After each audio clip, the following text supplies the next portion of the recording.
কিন্তু আমরা মোদি বাবুর বিপক্ষে। মোদি বাবু আজকে দেশের প্রধানমন্ত্রী পদের লজ্জা, এবং তাকে যারা সাপোর্ট দিচ্ছে কিছু ন্যাশনাল চ্যানেল, হয়তো ভিকটিমস অফ দ্য সার্কামস্ট্যান্সেস হবে। আমরা রিয়েলি সরি যে দেশের লোক কিন্তু প্রকৃত সত্য জানতে পারছে না, প্রকৃত তথ্য জানতে পারছে না। এই লোক কিন্তু মিডিয়াতে ডেমোক্রেসির পক্ষে উপযুক্ত নয়।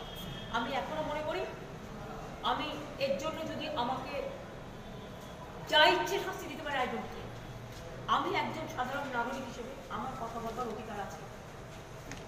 কেন পুলওয়ামাতে ঘটনা ঘটলো? পুলওয়ামাতে এতগুলো জওয়ান কেন মারা গেল? কেন এতগুলো জওয়ানদের রক্ত নিয়ে রাজনীতি করা হবে? কেন মানুষগুলোকে বাঁচানোর চেষ্টা হলো না? আগে থেকে ইন্টেলিজেন্স রিপোর্ট থাকা সত্ত্বেও কে দায়ী? কে দায়ী?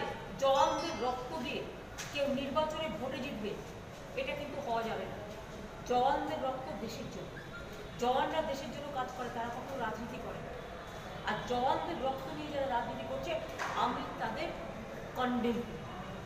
এবং আমি পরিষ্কার বলি, আমরা ফোর্সের পক্ষে, আমরা জওয়ানদের পক্ষে, আমরা দেশবাসীর পক্ষে, আমরা শান্তির পক্ষে, আমরা দাঙ্গা নয় শান্তির পক্ষে। আমরা মোদির বিপক্ষে, আমরা বিজেপির বিপক্ষে। এমনকি বিজেপি পার্টিটাকেও বিজেপি আজকে Modi private company, Modi Amit Shah private company করে দিয়েছে। আজকে বিজেপি পার্টিটাকে পর্যন্ত, বিজেপি পার্টির কারো কোনো মূল্য নেই, টোটালটাই মূল্যলেস হয়ে গেছে। আর আজকে সবাইকে ভয় দেখিয়ে, সবাইকে চোখ রাঙিয়ে, আর যেই ওদের বিরুদ্ধে সমালোচনা করছে তাকে পাকিস্তানি বলে দেওয়া হচ্ছে, তাকে দেশদ্রোহী বলে দেওয়া হচ্ছে। আমি পরিষ্কার বলি, আমরা হিন্দুস্তানি, এটা আমাদের গর্ব। আমরা ভারতবর্ষের মানুষ, এটা আমাদের গর্ব। বাংলার মাটিতে আমি জন্মগ্রহণ করেছি, এটা আমার গর্ব। দেশমাতৃকা আমার গর্ব। আমার বাবা নিজেও একদিন স্বাধীনতা আন্দোলন করে এসেছে।